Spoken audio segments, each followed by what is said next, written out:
This is the secret. This is the secret. Had we looked at this world as the beginning and end, and that's it, and we die and turn into soil and there is no resurrection and nothing after here, then we will also be dead in our hearts, and the same as everyone else who has no other purpose, who has no other belief, and that's it. Just haphazard accidents, just like the animals, but we have just a slightly better brain, living on this earth for no purpose and no reason and no end. The disbelievers and the enemies and the oppressors, those who reject Allah's words and Quran and hereafter, they love this immediate life.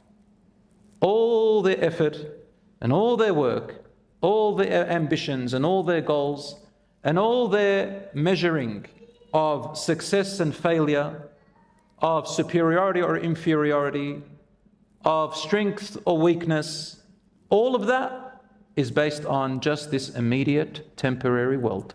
That's as far as it goes. Allah then says, and they leave behind them, they ignore a grave day that is coming. A grave day that is coming. As believers and Muslims, alhamdulillah,